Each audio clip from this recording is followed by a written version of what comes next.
El tema principal de la vigilia creo que es la Odisea, ¿no? ¿Cierto? Sí, señor. Es esa palabra que poco aparece en las Sagradas Escrituras, pero que en la vida de todos nosotros está siempre allí presente en cada uno de nuestros instantes.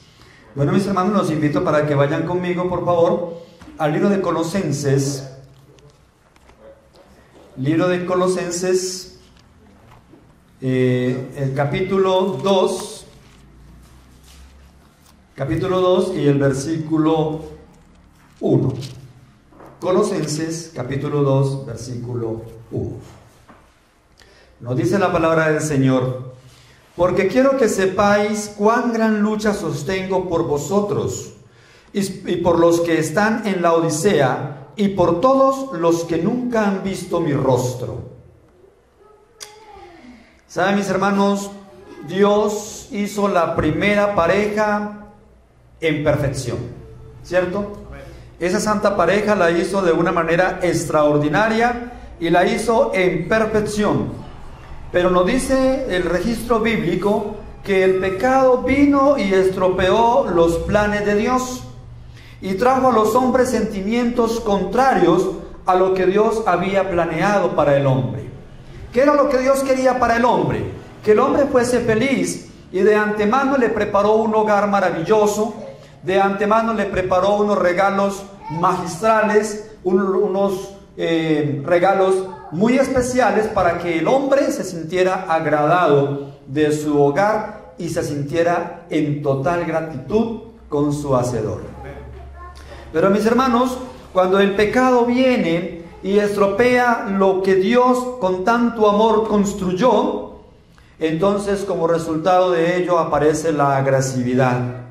Los hermanos se estrujan entre sí, los hermanos se aporrean entre sí, se matan el uno al otro y aparece el dolor, aparece la insatisfacción y la intolerancia y tantos otros males causantes de tantas desgracias en nuestro orbe.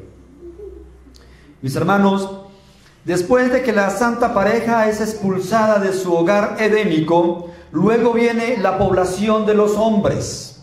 Conocemos la historia, el registro dice que los hombres empezaron ¿a qué? A multiplicarse.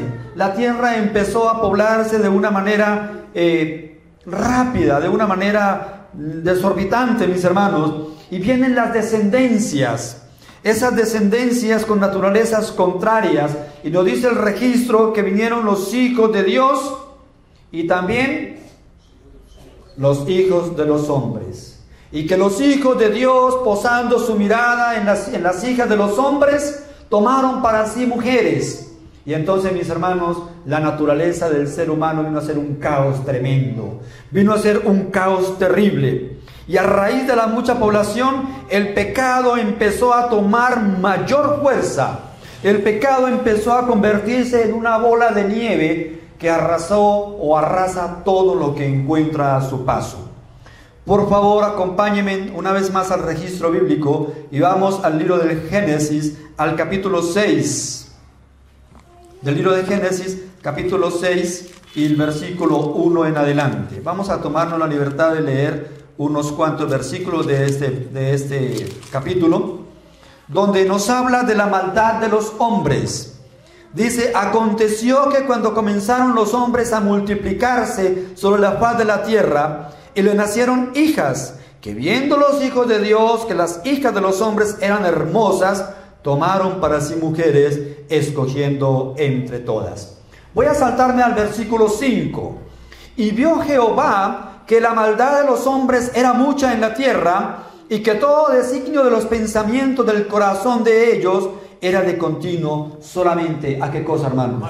Solamente al mal.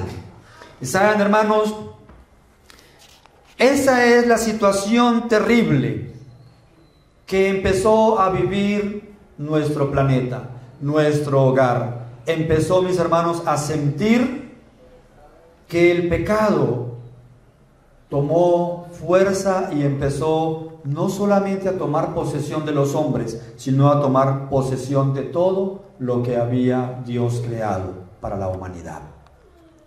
A raíz de esa maldad, mis hermanos, que contempla el Creador, Dios se ve precisado a hacer un juicio. Viene, mis hermanos, entonces, un primer juicio para los hombres. ¿Y cómo conocemos ese primer juicio para los hombres? Mis hermanos, un diluvio, ¿cierto? Ahí en el mismo capítulo, por favor, en el versículo 6, capítulo 6, versículos 12 y 13. Dice, y miró Dios la tierra, y he aquí que estaba corrompida, porque toda carne había corrompido su camino sobre la tierra. Verso 13. Qué interesante, mis hermanos, saber, o mejor, qué maravilloso es saber que Dios, cuando toma un designio, cuando toma una decisión, la comparte con sus hijos. Dios nunca va a hacer nada en contra de los hombres que no lo consulte a sus hijos. Y si es algo en favor, con mayor razón Dios lo comparte con sus hijos. Verso 3. Dijo pues Dios, ¿a quién? A Noé.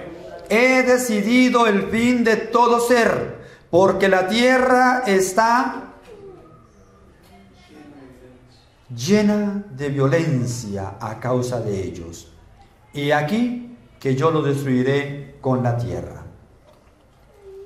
Ese es el primer juicio, mis hermanos, que Dios programó para los seres humanos. A raíz de la maldad, a raíz de la violencia que ellos mismos habían desatado. Ahora, mis hermanos, cuando viene este diluvio, ya ustedes conocen la historia, después de que pasa el diluvio, viene una nueva generación. Una generación, mis hermanos, en la cual Dios había dado su bendición para que los hombres empezaran desde cero y empezara una nueva proclamación de las buenas nuevas de Dios. Es decir, una tierra sin contaminación, una tierra sin pecado, y que el hombre pudiera sentirse una vez más atraído a la voluntad del Creador. Entonces, mis hermanos, después de que pasa el diluvio, viene una serie de sucesos. Conocemos que viene la Torre de Babel, ¿cierto? Esa Torre de Babel, mis hermanos, ¿cuántos problemas trajo a la humanidad? Tantos que hoy en día, en la actualidad, sus consecuencias siguen repercutiendo de una manera muy notoria. Conocemos, mis hermanos, diferentes idiomas, ¿cierto? ¿A raíz de qué vinieron esos idiomas? A raíz, mis hermanos, de lo que se vivió en la Torre de Babel. Todavía se viven esas percusiones, esas consecuencias. No era el plan de Dios que los hombres hablaran diferentes idiomas. Ese no era el plan de Dios. El plan de Dios era que todos habláramos un mismo idioma. Viene también en esa nueva generación, viene el llamamiento de Abraham, donde Dios empieza a dar su bendición en gran manera, usando a un hombre para que a través de ese hombre se canalizara un linaje mediante el cual el Señor daría o establecería un pacto nuevo para con los hombres.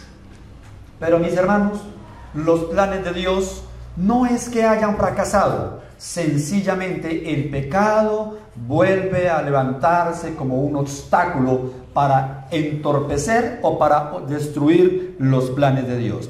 Viene también en el mismo suceso, en la misma línea, la destrucción de Sodoma y Gomorra. Hago alusión a estos eventos porque están allí después del diluvio. Están allí, mis hermanos, como una muestra de lo que el pecado es capaz de hacer. Dios, por un lado, quiere transformar, quiere renovar, pero el pecado está empeñado en destrucción. Hasta acá, mis hermanos, discúlpenme, estoy un poco aporreado la garganta. Hasta acá la historia nos muestra cómo fue la relación de los hombres y Dios. ¿Y qué podemos deducir de esa relación, mis hermanos? Los hombres se siguen mostrando hasta este momento en la historia en rebeldía, en apatía hacia su voluntad, en inconformismo y en mucha complacencia propia. En todo esto, mis hermanos, podemos encajar un espíritu laodicense. Yo creo que el hermano Natanael fue claro cuando nos mencionó varias características que atañen al espíritu laodicense. Pues bien, hermanos, la palabra laodicea no aparece en el Antiguo Testamento. Usted puede escudriñar toda la palabra del Señor y no va a encontrar la palabra Laodicea en el Nuevo Testamento. De hecho, Laodicea es el nombre de una ciudad y en la antigua Mesopotamia no se conocía la ciudad de Laodicea hasta ese entonces. Se viene a conocer por allá en el año 241 al 245 y fue construida por el rey Antíoco. ¿Ok? Más o menos, según la historia, nos canaliza ese detalle. Pero mis hermanos, sus sinónimos, los sinónimos de la palabra Laodicea, sus sinónimos, sus efectos y significados están sobresalientes de una manera sorprendente en la historia del Antiguo Testamento. Por ejemplo, si hablamos de Sodoma y Gomorra, ellas son un ejemplo de lo que es la ciudad de Laodicea. ¿Por qué, mis hermanos? Miren bien, la historia, vamos a hablar un poquito de la historia de Laodicea. Era una ciudad muy próspera. Su nombre significa juicio del pueblo o pueblo juzgado, ¿cierto?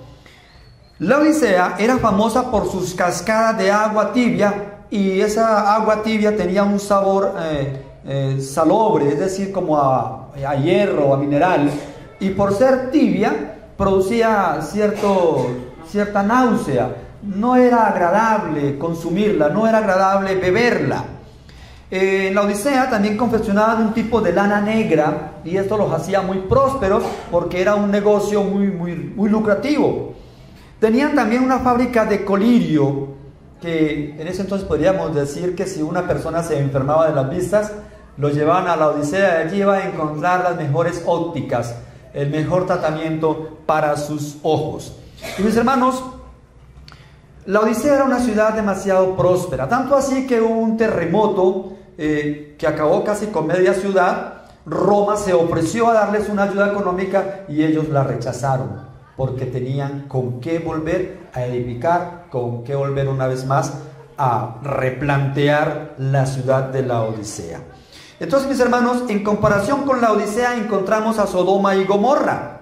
¿Qué había o cómo eran Sodoma y Gomorra? Sodoma y Gomorra eran ciudades muy prósperas, estaban allí en el valle de Tigris y eran las puertas, escuchen bien, eran las puertas de un comercio floreciente, de un comercio muy próspero. Eran ciudades económicamente muy bien dotadas. Por sus puertas debían de pasar todos los mercaderes que viajaban al oriente. Y se comercializaba madera, no cualquier tipo de madera, mis hermanos, madera muy fina. Se comercializaban telas, especias aromáticas y piedras preciosas. Y saben, mis hermanos, al igual que Laodicea, Sodoma y Gomorra no necesitaban ningún tipo de ayuda de ninguna otra nación. Así que al existir tan buen flujo de comercio, se proliferaron todo tipo de vicios y adiciones. Sodoma y Gomorra, mis hermanos, llegó a ser tan complaciente consigo misma que no necesitaba nada de nadie. Y su comercio la hacía una ciudad terriblemente próspera y terriblemente ambicionada para vivir. Por ello ustedes conocen la historia de Abraham y su sobrino Lot. Dice que alzando sus ojos, Lot vio la llanura y quiso establecer sus tiendas hacia la llanura. ¿Pero qué había en la llanura? La llanura estaba en la ciudad de Sodoma y Gomorra. Así que Lot empezó a establecer sus tiendas y empezó a acercarse poco a poco a la ciudad de Sodoma porque era una ciudad que se podía ambicionar. La gente de ese entonces les gustaría comprar sus propiedades o sus casas en Sodoma. Como hoy en día decir que queremos comprar casas, ¿dónde? Bueno, mucha gente está yendo para el Quindío, porque aquí en el Quindío ven una ciudad, una tierra muy próspera, una tierra muy inclinada al turismo, y entonces las personas están invirtiendo aquí en el Quindío. Igual pasaba con Sodoma y Gomorra. Las personas querían invertir en estas ciudades por su prosperidad y también por la posición geográfica que ellas tenían. Así que, mis hermanos, tanto Laodicea como Sodoma y Gomorra, estas ciudades entraron en comodidad y se desarrolló un espíritu de tibieza. Cuando Lot penetró o entró a la ciudad de Sodoma, no crean, mis hermanos, que Lot fue un mudo. Lot testificó también del amor de Dios, porque Lot iba cargado de unos principios que había heredado de su tío Abraham. Y Lot compartió con las personas de Sodoma, compartió también el mensaje de salvación, el mensaje de juicio. Pero mis hermanos, estas personas en medio de su comodidad rechazaron por completo los mensajes y los juicios de salvación. Ahora bien, el pueblo de Dios, mis hermanos, se contagió con esa tibieza y cayó en un estupor, en una somnolencia. Yo no sé si a ustedes les habrá pasado, o les pasa, o nos pasa, que haya un buen propósito de estudiar la palabra del Señor. Y la mejor hora para estudiar la palabra del Señor, todos conocemos que es a la madrugada. Porque en la madrugada, mis hermanos, el aire fresco de por sí oxigena mejor el cerebro, porque en la madrugada hay quietud, hay silencio y la mente está más receptiva para recibir las enseñanzas divinas, ¿cierto? Pero cuando llega el momento de levantarnos, ¿qué nos envuelve? ¿Qué nos envuelve, hermanos? Seamos sinceros, hermanos. Tenemos que ser sinceros. El calorcito de las mantas, la tibieza del lecho, de la cama. Sacamos un pie, o sea, uy, está dando mucho frío y lo volvemos a guardar. Y ahí, mis hermanos, como que voy a dormir otros 3 minuticos y me levanto. O quizás 5. Y hermanos, llegamos llegamos a la... No, hay otra palabra. Llegamos a la conchudez, por así decirlo, de que ponemos el reloj una vez más a que nos despierte dentro de 10 minutos. Porque en 10 minutos sí nos vamos a levantar. Suena el reloj, le apagamos la alarma y seguimos durmiendo. ¿Les ha pasado? Yo sé que sí, hermanos. Yo sé que sí. Tenemos que ser sinceros con nosotros mismos, mis hermanos. Ese estupor, esa somnolencia, mis hermanos, que vienen acompañando al pueblo de Dios desde tanto tiempo, mis hermanos, aún vive con nosotros. Y saben, mis hermanos, Dios siempre ha intervenido a favor de su pueblo, de una forma y de métodos maravillosos. No crean que Dios ha estado aislado a este problema, porque permítanme decirles que el espíritu de la Laodicense es un terrible problema, hermanos. Es un problema grande. ¿Y de quién es el problema? ¿De nosotros o de Dios? Es de nosotros. Y aún siendo un problema de nosotros, Dios interviene para ayudarnos a encontrar la solución a ese problema de somnolencia, a ese problema de tibieza, a ese sueño que nos envuelve, mis hermanos, y no permite que vayamos al refrigerio que Dios nos tiene preparados. Dios ha hecho grandes y maravillosas cosas para encontrarnos solución a ese problema. Ha hecho proezas maravillosas. Miren, mis hermanos, desde la creación Dios le muestra al hombre su poder, su proeza. Ha hecho maravillas. Una de ellas, el mar rojo, cuando se abrió. ¿Ustedes qué harían si el mar se abre ante sus pies para que ustedes pasen por el medio de esas paredes de agua? ¿Es para alabar a Dios? ¿Es para darle gracias a Dios? Y diríamos, mi Dios es todo grande. Y seguro, mis hermanos, que dispondríamos nuestro espíritu para consagrarnos, ¿cierto? Dice el registro que cuando el pueblo de Israel iba por el desierto, había una nube que les protegía del sol. Y que en la noche una columna de fuego alrededor del campamento para proporcionarles no solamente la tibieza del calor, sino también para protegernos de las alimañas del desierto. Si viéramos esas cosas, mis hermanos, ¿qué pensaríamos nosotros? Ahora bien, mis hermanos, Dios ha ido en sobreprotección de su pueblo cuando sacó agua de la roca, cuando les dio el maná del cielo. Dios ha protegido siempre a sus hijos, ha protegido siempre a su pueblo. Pero el pueblo, mis hermanos, siempre ha estado envuelto en un modismo terrible, en una tibieza terrible. Y Dios, para sacudirlos, para despertar al pueblo, les envió también a los profetas. Y ustedes pueden ver que a lo largo del registro bíblico, mis hermanos, ellos se han levantado como profetas de Dios para intervenir, mis hermanos, llevando al pueblo a un reavivamiento y a una reforma.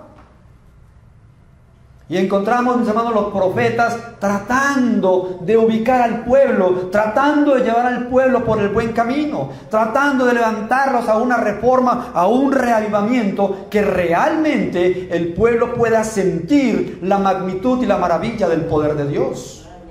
Encontramos, mis hermanos, a un Elías batallando con un pueblo sumido en la idolatría. Encontramos a un Eliseo, un gran reformador, tratando de llevar a Israel por el mejor sendero. Isaías, Ezequiel, Jeremías, todos ellos, mis hermanos, fueron profetas que, aparte de ser profetas, fueron reformadores. ¿Reformadores de qué? Reformadores de una vida espiritual, de una vida que verdaderamente pudiera dar testimonio de un Dios todopoderoso. Ahora, mis hermanos, pero el pueblo, a pesar de todo esto, el pueblo se engañó a sí mismo y se sigue engañando a sí mismo. ¿Y saben ustedes cómo se engañó el pueblo del Antiguo Testamento y cómo se engaña el pueblo actual? Yo hago el contraste y el balance entre los dos porque, mis hermanos, tenemos que llegar a una conclusión, ¿cierto? ¿Cómo se engañó el antiguo Israel? Mis hermanos, el antiguo Israel, cuando observaba a sus vecinos, quiso adoptar las mismas costumbres. Cuando el pueblo de Israel observaba a sus naciones vecinas, quiso tomar para sí el mismo estilo de vida. Y saben, mis hermanos, ellos empezaron a copiar, a imitar al mundo de la antigua Mesopotamia. El pueblo de Dios quiso vivir como sus vecinos paganos. Vayan conmigo, por favor, al libro de Isaías. Isaías capítulo 2 y el versículo 8. Miren lo que dice allí. Dice: además su tierra está llena de ídolos y se han arrodillado. ¿Quiénes? ¿Quiénes se han arrodillado? El pueblo de Dios. Y se han arrodillado ante la obra de sus manos y ante lo que fabricaron sus dedos. Allí quería llegar el pueblo de Israel, a tomar de las costumbres de las naciones circundantes a ellos. Se sumieron en idolatría, en complacencia, en costumbres, y más todavía fueron practicantes de la poligamia. Un pecado que Dios condena en gran manera. Y usted dice, bueno, pero es que la Biblia dice que el hombre tiene derecho a 7 mujeres. En medio de la ignorancia de las personas, querer ajustar o justificar sus acciones, dice, pero es que la Biblia dice que el hombre tiene derecho a 7 mujeres. Y si miramos la vida de Salomón, tuvo ¿cuántas mujeres? 1700 concubinas y algo más. Y si miramos la vida de David, ¿cuántas mujeres tuvo David? Y si miramos la vida de Jacob, 4 esposas, ¿cierto? Porque el hombre siempre quiere justificar sus malas acciones. Y saben, mis hermanos, en Ezequiel, en el capítulo 16 y el versículo 29, encontramos allí, mis hermanos, lo que el pueblo de Israel quiso y quiere hacer. Capítulo 16 del libro de Ezequiel, el versículo 29.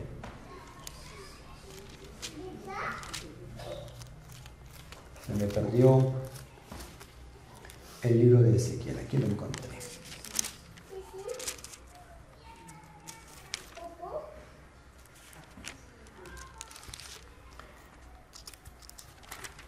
Nos dice la palabra del Señor: multiplicaste asimismo tu fornicación en la tierra de Canaán y de los caldeos, y tampoco con esto te saciaste. Qué tremendo, ¿no? Qué tremendo, hermanos. Y uno dice, bueno, no, pero es que realmente esta gente del Antiguo Testamento sí, pasados, ¿cierto? Muy pasados. El Señor mostrándole a través de los profetas dónde estaba la buena senda, el buen camino. Dios haciendo milagros, haciendo proezas. Dios queriendo llevarlos por la mejor tierra. Dios les dio una tierra que fluía leche y miel, de prosperidad.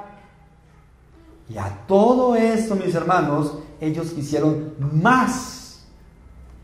Pero no más de lo que Dios les estaba dando, sino más de lo que su corazón se empecinaba en vivir. Cuando yo leí este versículo, mis hermanos, créanme que me causó tremendo estupor. Multiplicaste asimismo tu fornicación en la tierra de Canaán y de los caldeos, y tampoco con eso te saciaste. Tremendo, mis hermanos. Quisieron ellos ser gobernados no por Dios, sino por los hombres. ¿Ustedes qué dicen, mis hermanos? ¿Hasta el tiempo de los jueces el pueblo estaba bien? ¿O más o menos? Bueno, mis hermanos, hasta el tiempo de los jueces todavía había una intervención de Dios de una manera maravillosa. Pero ellos dijeron, no, ya no queremos más esa justicia, ya no queremos más esa manera de que nos gobiernen, ahora queremos un rey. Y clamaron por un rey. Libro de Samuel, primera de Samuel, capítulo 8 y el versículo 5. Hago alusión a todo esto, mis hermanos, para que miremos esa historia del antiguo Israel. No es muy diferente a la del Nuevo Testamento, ni tampoco es muy ajena a lo que hoy en día nosotros vivimos. Si alguien lo encontró por allí, por favor, me puede colaborar. Si alguien lo encontró primero, libro de primera de Samuel 8:5. Primera de Samuel 8:5. Bueno, aquí ya la encontré, mi hermano. Dice: y le dijeron, he aquí tú has envejecido y tus hijos no andan en tus caminos. Por tanto, constitúyenos ahora un rey que nos juzgue, como tienen todas las naciones. ¿Qué quería el pueblo? Vivir como vivían todas las naciones, mis hermanos. A pesar de que Dios les había dicho, mire, vaya, díganles que si ellos eligen un rey, van a vivir de una manera, ayúdenme, hermanos, de una manera, ¿cómo sería? Apretada, de una manera sofocante, subyugados, por así decir, como vive Venezuela, ¿cierto? Terrible la situación de Venezuela, mis hermanos, y de muchos otros países donde se ve este flagelo, donde el poder, mis hermanos, constituye la única regla de mando en un hombre, sin importar hasta dónde puede sumir a un pueblo entero. Y ellos quisieron un rey. El Señor les dijo, mire, díganles que van a tener que darle tributo a ese rey, que van a tener que mandar sus hijas a trabajar para el rey, en el palacio del rey, que van a tomar sus hijos para llevarlos a la guerra, que van a tener que diezmar de sus cosechas, y que van a tener que bajar la cabeza ante su rey. Y saben, mis hermanos, a pesar de todo ello, prefirieron elegir un rey. Y conocemos el resultado, ¿no? Después de que vino el primer de Israel, ¿que fue quién? Saúl. Cómo se sumió en degradación el pueblo de Israel. Aunque hubieron algunos chispazos de reforma y de reavivamiento, el pueblo se sumió, mis hermanos, en las más terribles degradaciones. El pueblo vivió sumido en tinieblas espirituales, andando conforme a las costumbres de sus vecinos.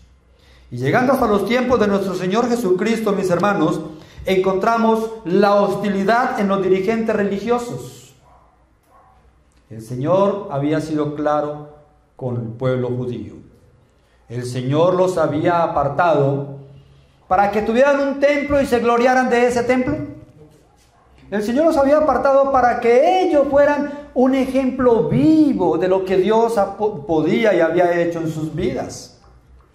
y que a través de ellos se manifestara la misericordia, que a través de ellos se manifestara la justicia. Pero mis hermanos, todos conocemos la historia, cuán duro o cuán difíciles fueron, mis hermanos, lo que vivió los fariseos y lo que le hicieron vivir al pueblo de Dios. Los representantes de Dios en la tierra, mis hermanos, una nación que el Señor la había puesto para que alumbrara, vino a sumirse en completas tinieblas.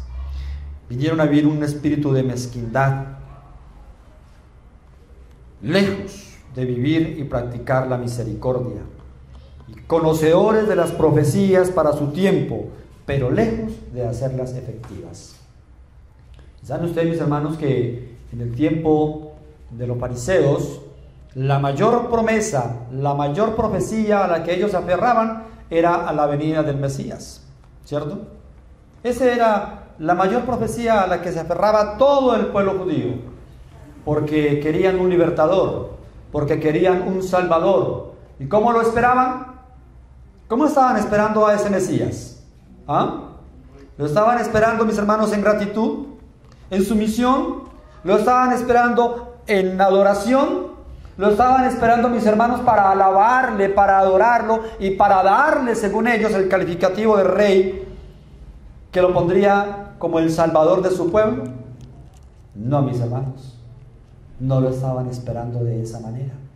Lo estaban esperando de otra manera. El libro de San Juan, en el capítulo 1, en los versículos 9 al 11, nos registra la manera en que vino ese Mesías al pueblo escogido para llevar los tesoros de Dios hacia la humanidad. Pero ellos, mis hermanos, torcieron esos designios. Libro de San Juan, capítulo 1, versículos 9 y 11, dice: aquella luz verdadera que alumbra a todo hombre, ¿venía a dónde?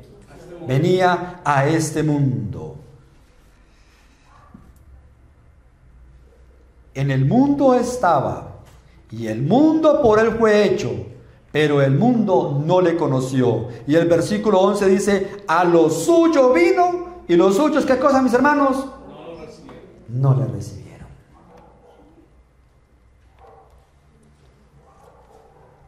Será, mis hermanos, que ese espíritu de apatía hacia la venida del Mesías que vivió el pueblo antiguo persiste o está presente en el pueblo Laodicea actual. Claro que sí. ¿Qué profecía conocemos nosotros, mis hermanos? Muy similar a esta, ¿cierto? ¿Esperamos también la venida del Rey? Esperamos la venida del Rey, ¿cierto que sí? Como esperaban ellos la venida del Mesías. ¿Conocían ellos la profecía con exactitud? No, pero tenían dirección y tenían pistas. ¿Cómo sería el cumplimiento de esa profecía? ¿Cierto que sí? Dice: y en Belén nacerá ¿quién? El Salvador. Y cuando el Salvador nació allí en Belén, mis hermanos, solamente los pastores, unos humildes pastores, pudieron reconocer a ese Salvador. Y eso porque los ángeles les anunciaron las buenas nuevas de salvación a través del Mesías.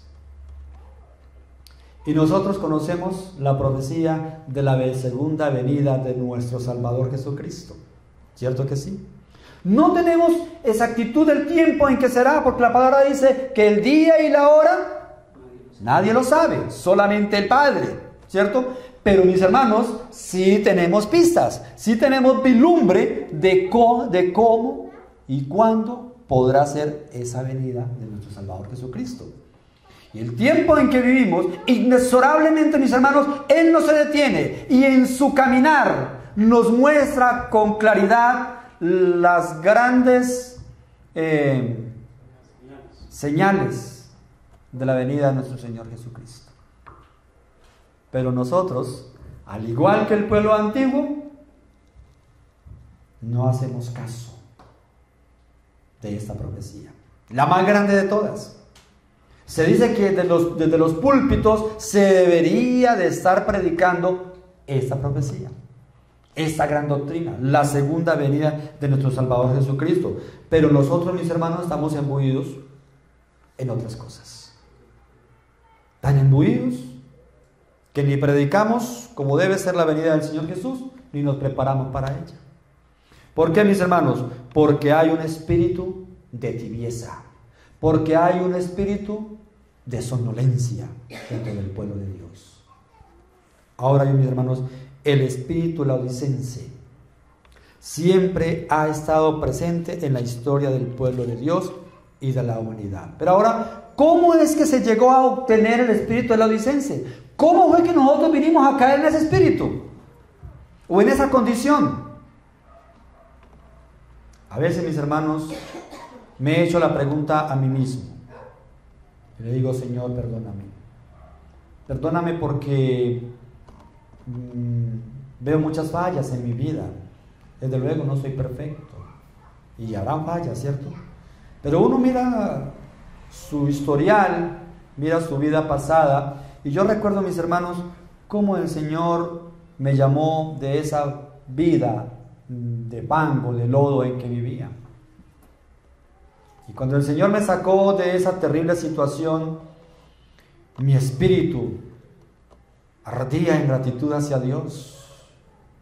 Y era un hombre muy misionero, como lo fueron muchos y como lo son muchos. Ese primer amor estaba pujante en mi corazón, en mi pensamiento.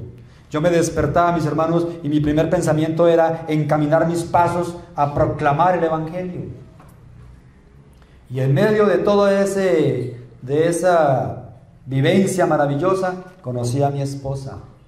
Y juntos fuimos una pareja misionera extraordinaria. No por nuestros méritos, no por la gracia del Señor. Y fuimos ganadores de almas. Pero miro esa condición de atrás ahora y me pregunto, ¿dónde está ese espíritu? ¿Por qué caímos nosotros en esa condición laodicense?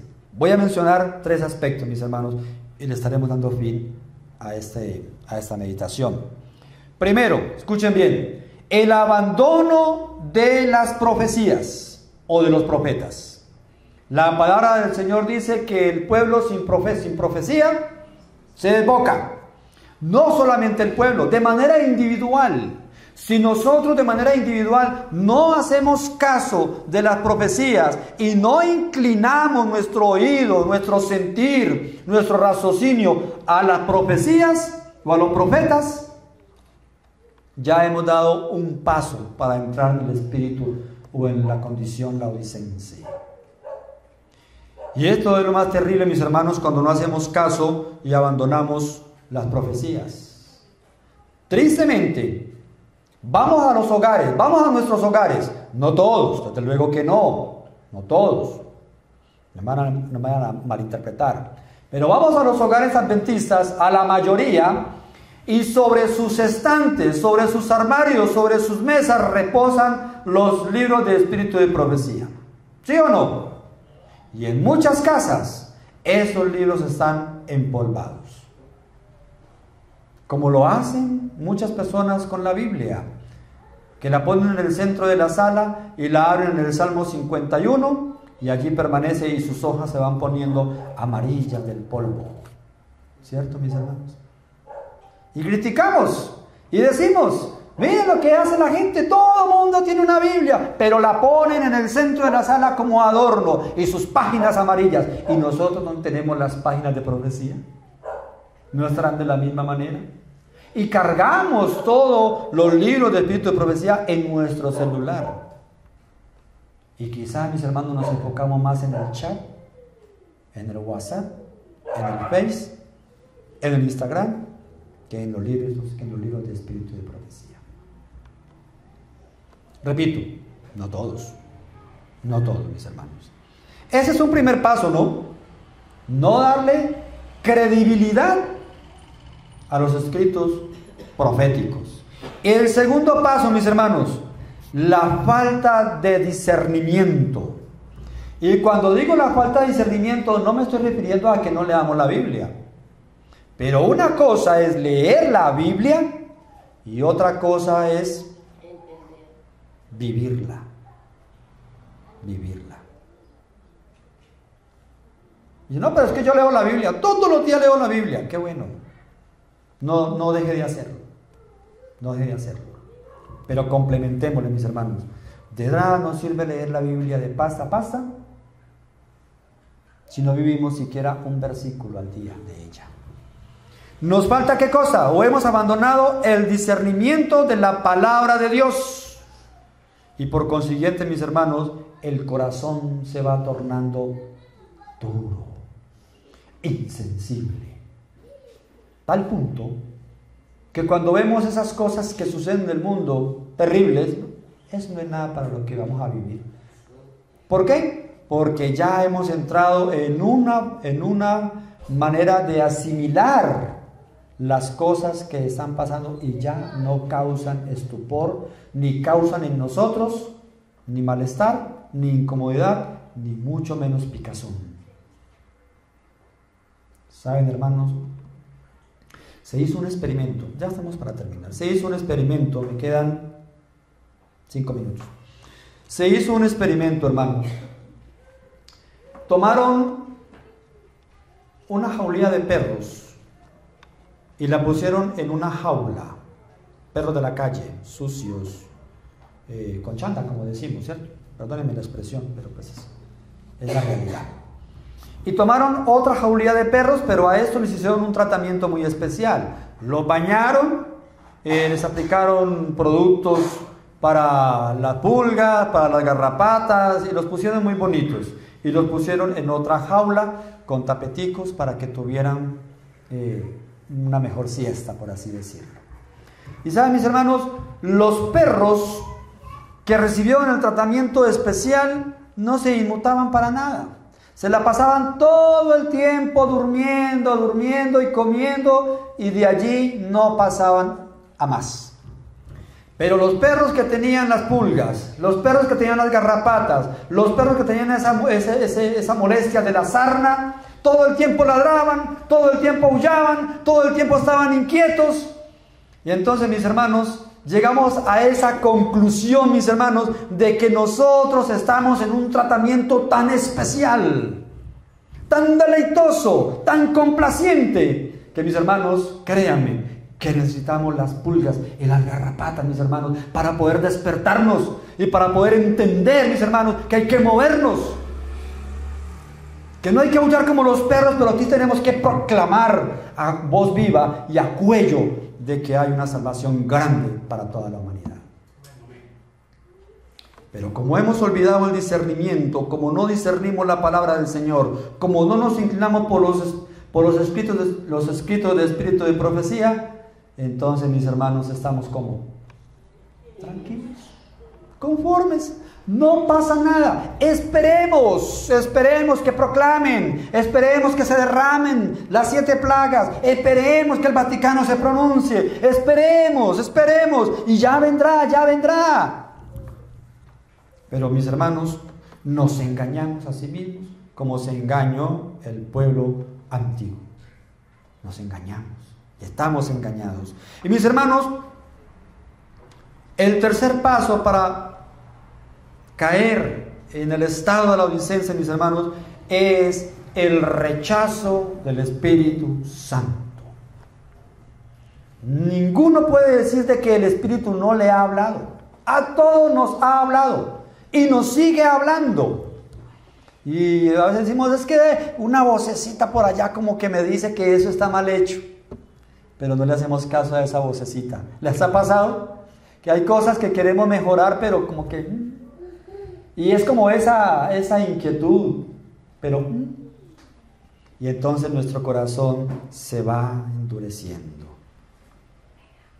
se va cubriendo de sueño, se va cubriendo, mis hermanos, de tibieza, de una manera tal que se siente aprisionado en un confort que para él lo es todo. Y el mundo, mis hermanos, sigue necesitando obreros. La obra del Señor sigue necesitando, mis hermanos, personas que quieran y que estén dispuestas, pero no con los métodos de los hombres, sino con los métodos de Dios. Termino, mis hermanos, con estas dos citas bíblicas que tengo aquí. Dios hizo un llamado para el pueblo antiguo, un llamado muy especial, y lo encontramos en el libro de Jeremías. Vayan conmigo por favor al libro de Jeremías, al capítulo 6 y el versículo 16. Un llamado maravilloso que Dios le hizo a su pueblo. Miren lo que dice, verso 16 del capítulo 6. Así dijo Jehová: paraos en los caminos y mirad y preguntad por las sendas antiguas cuál sea el buen camino, y andad por él, y hallaréis descanso para vuestras almas. Pero ellos dijeron, no andaremos. Un llamado maravilloso que Dios le hizo al pueblo de la antigüedad. Y para el pueblo actual, Dios sigue persistiendo en un llamado muy especial. Por favor, vayan conmigo al libro de Apocalipsis, capítulo 3 y el versículo 21. ¿Quién no lo conoce? Levante la mano, ¿quién no conoce este versículo? Todos lo conocemos, ¿cierto? ¿Cómo dice? 3:20, por favor. He aquí, yo estoy a la puerta y llamo. Si alguno oye mi voz y abre la puerta, entraré a él y cenaré con él y él conmigo. ¿Para quién es ese llamado, mis hermanos?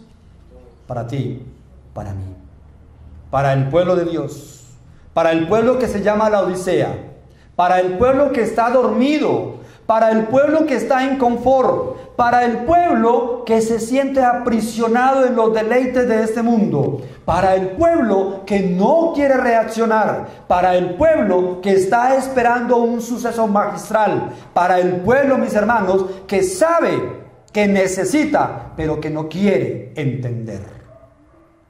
Para todos, mis hermanos, es este llamado. He aquí, yo estoy a la puerta y llamo. Si alguno oye mi voz y abre la puerta, entraré a él y cenaré con él y él conmigo. ¿Y por qué está Jesús a la puerta, mis hermanos? ¿Saben por qué? Porque el picaporte está dentro de la puerta, no fuera de la puerta. Es decir, el picaporte para abrir la puerta lo giras tú o lo giro yo. Y cuando tú lo gires o cuando yo lo gire, podremos abrir la puerta y podremos decir: entra en mi vida y espaséate en los rincones de mi corazón. Allá en el fondo, Señor, de mi corazón está el cuarto del orgullo. Entra, Señor, y límpialo. Allá en el fondo de mi corazón, Señor, está el cuarto del egoísmo, de la soberbia, de la ineptitud. Entra, Señor, y haz morada en él, para que todo este flagelo que está en mi vida, que está arruinando mi vida, desaparezca y mi vida puede ser una vida triunfante, que va de gloria en gloria según tu voluntad. Mis hermanos, Dios nos bendiga y ojalá, mis hermanos, podamos ponernos en las manos de Dios para que Él sea el que haga esa maravillosa obra de reforma y reavivamiento.